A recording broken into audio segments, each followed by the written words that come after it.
Okay, Court Club, we have got a great day, evening, whenever you're watching all this for you. Remember, I want to just kind of give you a little review. So we started all this journey way back when with Joe DeRosa, and then we went to Roger Ayers, and then we had Mark Wunderlich, and then last week, Rob Rourke told his story, felt very eloquently.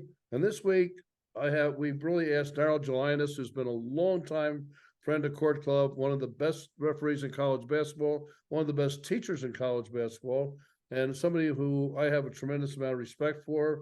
And some of you remember a few weeks ago, we recommended some camps, and the camp on the West Coast was Day of Game, which is Daryl's baby. So Daryl's a referee, he's a trainer, but he's also a supervisor of officials. So he wears a lot of hats. And I think because of that, I think it was really important that Daryl join us tonight. So we're actually recording this in the evening. That's why I'm saying tonight. But I would like to see us kind of go through some plays, because one of the things that is tremendous about the Day of Game camp is when Daryl commands the room and he runs video and teaches fundamentals of play calling and all the basics that we go through in front of the room with video. He's one of the best teachers off of video. So we're going to steal him for a while, and let's go through some videos. So let's start out and let's hit it. Daryl, thanks a lot for coming with us. And I know you're prepared because you're one of those kind of guys, but it's really important to us that you came with us, and thank you very much. No, really appreciate it. Happy to be here. So let's go, Austin, let's go and run the video of one of the best referees in college basketball going from trail to lead. And let's look at the eye discipline we have here. And this happens to be Daryl's play. He didn't advertise that it was going to be his play, but we knew that it was there, and it teaches eye discipline as much as anything. So let's just watch this play as it evolves. And there's Daryl in the trail, and we've got Bakersfield and Fullerton, and we're in the first quarter. So pretty good for a 25-year-old the way he runs. Right. All right. So let's walk us through that, Daryl, all the way through. All right. Well, obviously I'm the trail here, and the ball gets turned over. So I know immediately that, I'm going to have to get to the other end as quick as I can. I don't quite run as well as I did, say, 15 years ago, but, I know I've got to try to get to the baseline to try to accept the play. So I'm going to try to get there as quick as I can. Now, if you back it up, Austin, real quick. And then maybe stop it. Go further back than that. I'll tell you when to stop. Keep going. No, keep going forward, please. Stop. Well, the thing on this play is you've got to pick up the defender. I mean, really early. If you're stuck watching the offensive player on this play, you're going to miss it, because by the time you get to the defender, if you get to him late, you're not going to see his feet. It's going to look like an offensive foul, and we're going to have a player control foul, and we're going to get the play wrong.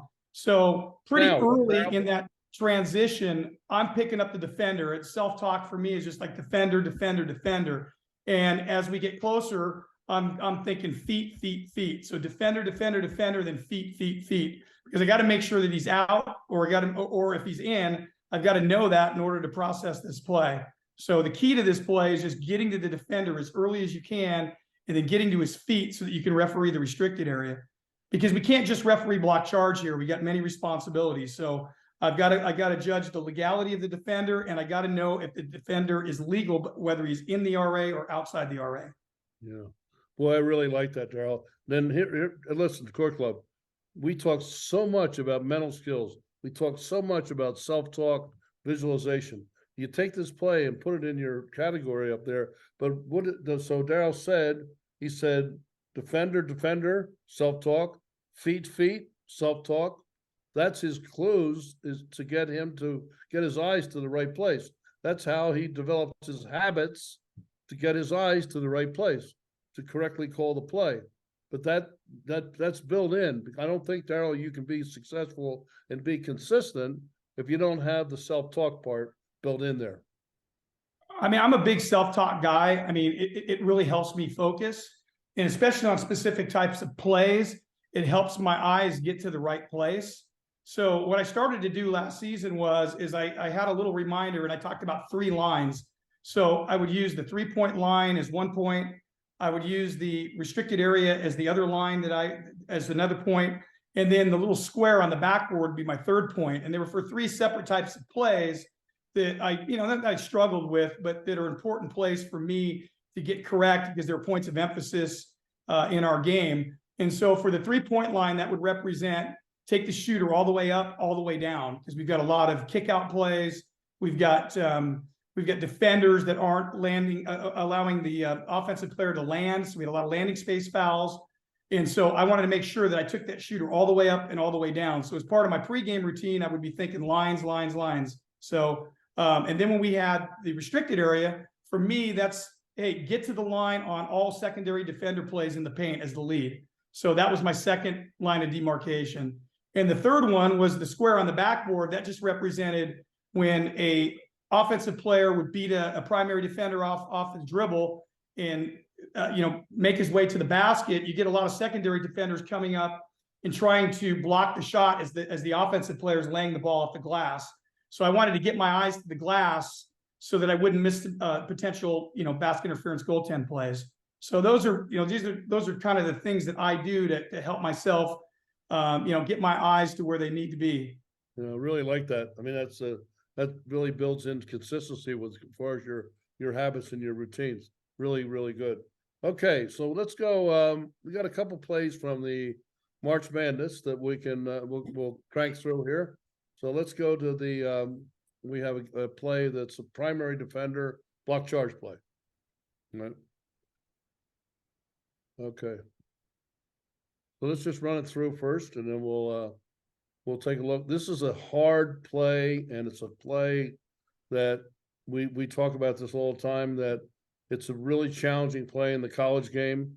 I think that if you watch the NBA playoffs, because of the point of emphasis on this and what's being taught, by Monty and by Mark Wunderlich and Joe Crawford, they're more consistent on this play.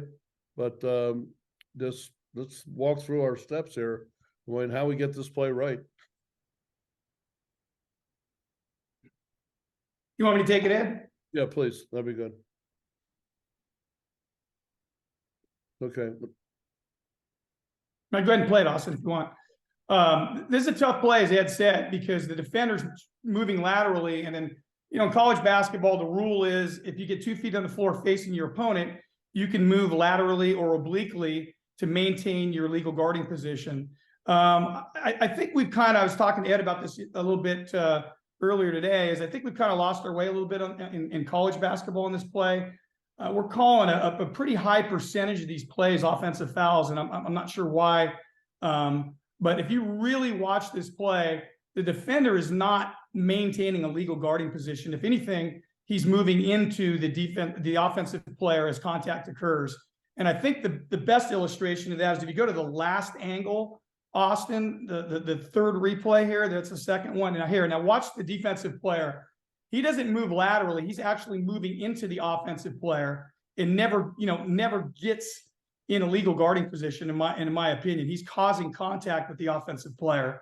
So if you don't get to the defender early on this play and you watch the offensive player and then finally pick up this play at contact, this might look like an offensive foul to you, because the contact's in the torso. And, in college basketball, we're calling a high percentage of these offensive fouls. And I think we're missing one aspect of the rule. Obviously, a guy can move laterally and obliquely, but what he can't do is move into the offensive player at contact. And if you watch this from that 3rd angle, he's obviously moving into the offensive player. And I would even submit, if you were to draw a line on each one of those players' paths, and you look where the offensive player goes, if you could maybe use your cursor, the offensive player is going straight in a straight line towards the basket, okay? If you draw a line to where the defensive player ends up, he is actually moving into the offensive player. He's not moving laterally or obliquely. Yeah, that's a good example. Boy, what a good illustration. So yeah, true. I did that. I had a similar play, and I was actually talking to Chris Ratstetter about it. And I drew lines like that on my iPad. And I was like, the defensive players are not maintaining a legal guarding position. You know, they're actually moving into the offensive players on some of these plays. So anyways, it was a good discussion, and he agreed. And I think they're going to revisit, you know, the interpretation of this rule a little bit, because I think that, you know, a pretty good percentage of these plays that we're calling offensive fouls are really blocks. So anyways, I think this angle shows it the best. For sure. And if I could editorialize just slightly, we are also, one of our greatest challenges in our game is the embellishment. And so if we reward people for their actions like this, with this defender, we encourage embellishment. But if by calling this play correctly as a block, this basically tells this defender, you know, this I'm probably not going to do that anymore. That's not working. I think anytime we can do to minimize the embellishment, because I think there's linkage between those two things. Yes. Okay. All right. We have one more good one here. Where let's show the play from the LSU Utah game. What a basketball game that was! Wow. And let me say this: that Tiffany Bird really demonstrates in such a great way that a true command the room. You know, she's athletic. She has a great look when she carries herself. And just watch her actions here. When we talk about just watching yourself on video, we talk about models, watching other referees. Tiffany would be a good model to look at. I mean, you know, we've talked a lot about some of the people in the NBA playoffs now, people like Josh Tiven and Courtney Kirkland, people to watch who referee big, and they referee with a command the room persona. So when we watch this play, let's run the play and kind of look at all those things as we go through.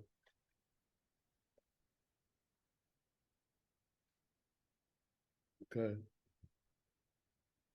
So how about the process there, Daryl, where she allows the play to finish before she does anything and then takes the step out. So that play is really, is it not called like same as a screening play, where the defender has to give the player has to have an opportunity to stop or change direction, correct? Correct. Okay. So basically her eyes here have got to go early to the defender. Early better, as we always say. And as we have we have an off-ball cut. And so she's got to find the defender. And then because she's got to understand the timing of the play. So just watch her eyes. And I think the big thing to learn here on this play is timing. Right. And then the way she steps out. And also look where she puts her numbers, you know, above the eyebrows, at the hairline, and that's kind of an up the elevator look and frame. So you look where she's framing there. She's refereeing tall and long. You know, that's really a big part of command the room. But you look at her, you say, you know, she knows exactly what she's doing here. She has a great feel for this play. And this is really raises believability and trust when you're able to do these things. So again, look at models that are out there and kind of study them, do your mirror work, and then take the video and tie them together. Okay. That's such an important part. And let's face it. We're asking you, Court Club, to give us clips of calls from the end line, from the lead position. We're asking you to show us what it looks like when you call out of bounds, when you work the trail, and when you run trail to lead. These are the things that in these tryout camps that are out there that people are looking for. So let's go and Daryl, let's talk about day of game, and let's talk about the whole educational process. And then in your position as a coordinator of officials for a college conference and college conferences, what it is, how this ties in, and when you're watching someone, what gets your attention to say, I want that individual working for me. I want them to be an extension of what I believe in. Well, I would say if someone did that in my camp, that would be someone I'd want to have on my staff. I mean, just everything about that play is really good. I mean, the feel for the game, the understanding of what that play was, not to leave that play, and then just the projection, the presence that she has is just really tremendous. So, I was talking to my wife a little bit about this earlier, and I was going like, what was I going to talk about? But I'm kind of an entry level, assigner. Guys that come to our camps are usually high school officials that are trying to break into the college level, whether it be D3 or community college. And I happen to assign a community college conference of about 9 schools. And our community college basketball out here is really good. I mean, it's really good. The league is really hard. You've got some really difficult coaches. You've got some players that can cause issues as well. So it's not an easy conference, but I'm the guy that gives people their first opportunity, introduction into college basketball. So I'm the guy that I'm not necessarily looking for a finished product. I'm not going to get Tiffany Bird, coming to our camp and refereeing in my conference. But, I'm looking for people that have potential and upside. Those are the things that, I'm looking for. Someone that I can give an opportunity to that I know is going to grow and, is going to learn and can be coachable. So those are things that are important. The first thing is when someone walks in the room, is do they pass the eye test? I mean, that'll catch your eye right away. If someone comes in, they're in shape, they look the part. I mean, that's just something that catches your eye right away. So, when someone talks about the eye test, what does that mean? Well, it could mean fitness. It could just mean the way that you carry yourself, the little aura that you have when you walk in the room. So things like that. Do they look the part? I wrote some things down and, that I think are important. Ed always talks about the 3 Ps, and it's something that you taught me a long time ago when Ed was my assigner. But presence, projection, personality. What is your presence like out on the floor? Projection. What does projection mean? Well, do you project strength with your signals and movements? You know what I mean? And then the last one is your personality. Are you able to do those things? Are you able to project strength and do it within your own personality? Because every official is different. Every official has a different personality. And if I try to be someone I'm not, it's not authentic, So I want someone that's authentic, that shows projection, but does it in their own way. I came up with a few guys in our area. Justin Van Dyne is a perfect example. Justin's a really good friend of mine. He works in the NBA. He worked 2 games in the first round of the playoffs, and we couldn't be 2 complete different personalities. I'm more of an extrovert, and he's more laid back. I mean, if you were to hang out with Justin, he's the same guy on the floor that he is off the floor, but he's able to command the room and do it in a way that fits his own personality. He doesn't try to be someone he's not. So I think authenticity is really, really important. Are they believable? Do they show confidence in when they're out on the floor? I'm not looking for someone to get every single play right, because I know that's not going to happen. And some of these people have limited experience. So I'm not necessarily looking, like I said, for a finished product, but I'm looking for pieces, traits that I think that are important to officiating. Do they run the game? This is something I know that you were big on, Ed. Does someone have the ability to go out and run the game? And I think people know what I mean when I say run the game. When those situations, those leadership moments happen in a game, are you able to handle those type of things? So those are important.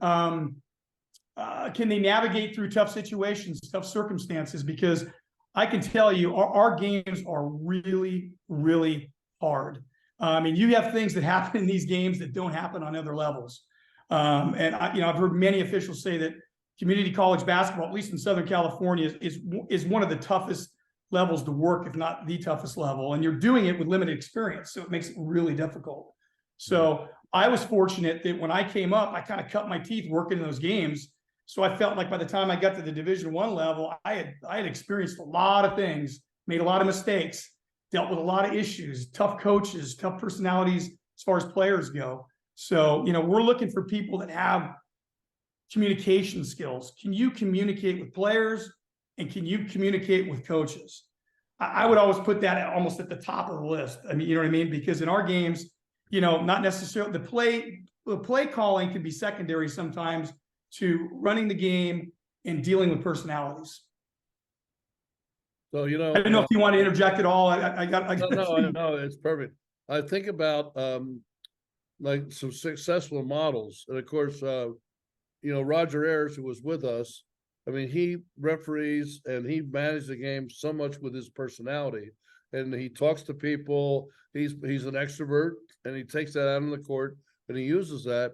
I would use also Tyler Ford as an example, because he again is a guy who communicates on a regular basis with players and coaches, so they hear Roger Ayers' voice during the game. They hear Tyler Ford's voice during the game. And I would just say that I would encourage you to be a little more towards the extrovert side, even if that's not your personality, but like come out and be yourself, be authentic. At Yes. the same time, connect, with players and coaches. And I think that just in dialogue, that things that are going on in the court, and just like regular dialogue where they hear your voice. So then, because if they have to hear your voice in a time where maybe you have to be a little stronger, you got to come forward. They've already heard your voice, and that really fits. The run the game part, I think there's some people that are just natural leaders, and we tell people going to camp that the folks that I don't think that when you're running your camp or you're looking at people, I don't think you put a sign up and say, "I'm looking for you twos." Right. I mean, at the end of the day, experience or not, you're still looking for people who reflect a leadership style that's going to fit with what you're trying to ask people to do. Because regardless of your experience, you can still have great leadership wiring. Yes. I mean, you think about what people do as far as off the court or in their business world and their other places where they use the leadership. Well, a lot of that is applicable to what they do on the basketball court, and they should just take it with them. So, so if somebody goes today a game, what kind of experience do they have? It's in June, 2 consecutive weekends, June 10, 11, and June 17, 18. 17, 18, 10, 11, 17, 18. Yeah, and Azusa Pacific is the place. Yes, it is. But you're dayofgame.com. So what kind of experience do people have there?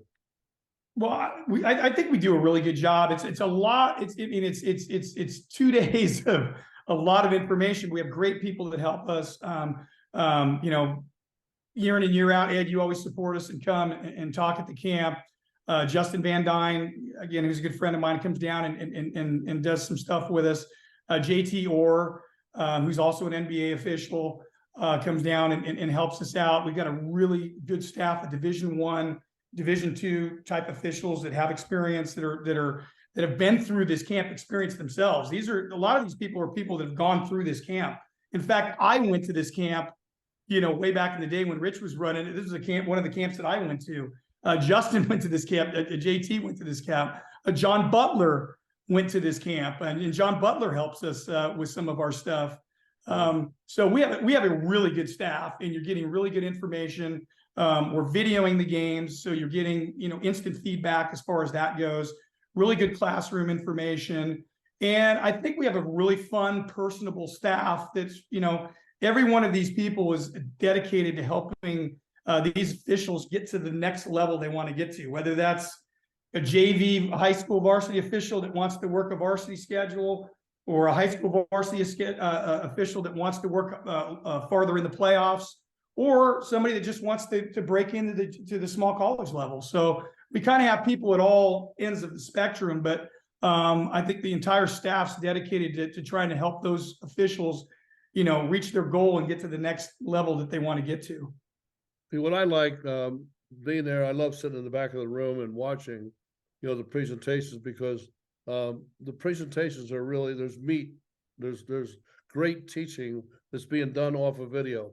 And I think when people start to learn through pictures, the way you guys teach through pictures, I don't see any I don't see a whole lot of storytelling. It's more of like, what can we do? What kind of pictures we put in front of people? And I have to tell you, you should be really proud of your son, because Cameron grew up as a young kid, and gone through middle school, high school, and went interested in officiating, and then went to college. His officiating and his interest grew. He's very, very talented official, and he's now just finished his second year in the G League, and a reason to be proud. But he is Cameron has become excellent in front of the room, and rolling out video and teaching the craft. Extremely good. And I think what the lesson is that, talk to Cameron about this, like as we continue to give you guys material and give you meat, this is what, by those plays we just gave you before, you should look at yourself as a person who can pass this information on. Yes. And you can learn to train at the same time, because I watched in front of my eyes, Cameron learn year by year, learned to referee, but he also learned to train. And that obviously that's affected him in an extremely positive way. And that to me, I think that's one of the most important things that we can do, because we're growing our game, but we're also giving back to the game, at the same time. So. Yeah, and then I think you learn through teaching. Just today, in the last couple of days, us having our conversations, I went back and watched some of the prior episodes and watched Mark Wunderlich and Joe DeRosa and those guys. And I mean, I had my notepad out and I was taking notes and preparing for this. And I think you learn through teaching. And and I think that some of the people on this call, they're leaders in their high school groups, or they're leaders in whatever group they're from, and they should take this information and teach this to their home high school unit. And I think not only does it help the officials that they're passing this information off to, but I think it helps them grow in teaching. So I think it's a tremendous thing.